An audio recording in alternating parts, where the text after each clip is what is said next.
Zach, some windy conditions when you started today. Yeah, I was just telling a couple friends over there that this is, I mean, even kind of coming in, 15, 16 in particular, this is probably the hardest I've seen the golf course play. I mean, granted, in the afternoon wave, I'm going to assume that the stroke differential is, you know, I don't want to say significant, but evident, morning to afternoon. But oftentimes it is. That's as hard as I've seen this golf course play in a long time. Now, granted, you got some rolls, so if you landed it in the fairway, you actually, you know, it was going to bounce, which is fun. But it was hard. You got off to a great start. Yeah, I mean, I hit it pretty good today. I mean, I had I don't know if you call it just a mental mishap on the 14th. Bad tee shot, but still was okay. And then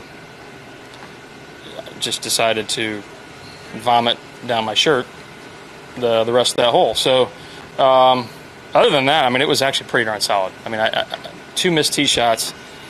I didn't struggle to really, you know, I had a lot of opportunities, especially early on, and then even coming in, I had some opportunities. Can you talk about the long putt on one?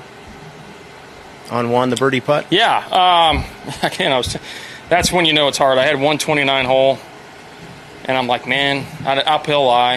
If I hit a 9, that's my 150 club, 150, low 150s. If I hit a 9 iron, it may not get there. So I chipped an 8 from 129. Yeah, that was probably a solid. I mean, that was all of 25, maybe even closer to 30 feet. Great way to start the day, great momentum builder, and you know, it's nice to hit a putt on the line you see right off the bat. But you know, it's also the first hole of the tournament, so you got to keep it in perspective. You obviously probably didn't score as well as you could have scored today, but at the same time, another round under par, and you're still okay. Yeah, I mean, I gave myself ops. I can count 3 lip outs.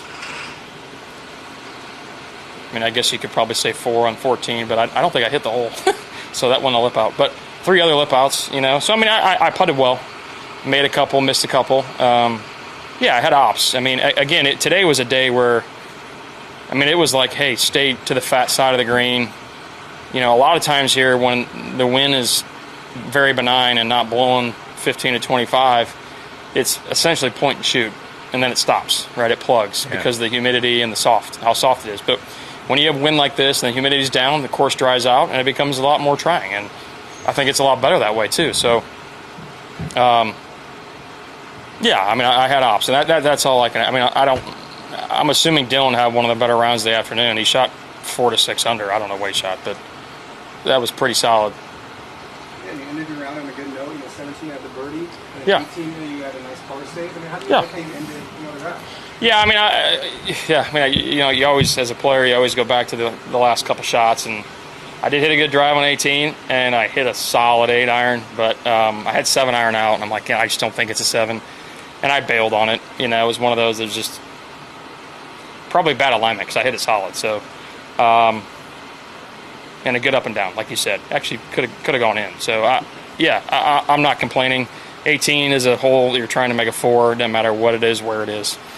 And I didn't putt great coming in, so it's a good thing I had a 2 putt for birdie on 17. That hole was playing really short, and I was able to sneak a drive into the fairway and hit an iron into that green, which is very uncommon for me.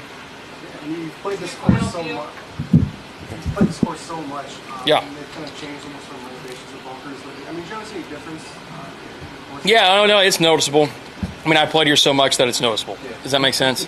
I guess if you haven't seen it that much, or you know, you're not used to it, you might not pick some of the nuances up. But in talking to some of the staff here, there's 4 less bunkers, and in some instances it looks like there's more, like 2, for example. But there's 4 less bunkers, and I think the, whatever you want to call it, square footage of the sand has gone down dramatically. And I think I know that was the issue. Erosion was an issue. If they had any sort of rain or any mega storm, it was very difficult for the staff. So I think they've tried to alleviate that. And the beauty of it is I think the integrity of the course is still there. The rough and the skirts around the greens where the bunkering is, it's still got to mature. It's still pretty fresh. It's firm, really firm and fast. So this place is awesome. I mean, everybody loves it. So I think in the next year it'll be even better, and the year after that it'll probably be absolutely perfect because the greens are awesome, and I think they did a lot. DA Wybrain did a great job with the bunkering. Thank you. Thanks, Ed. Pleasure. Appreciate it.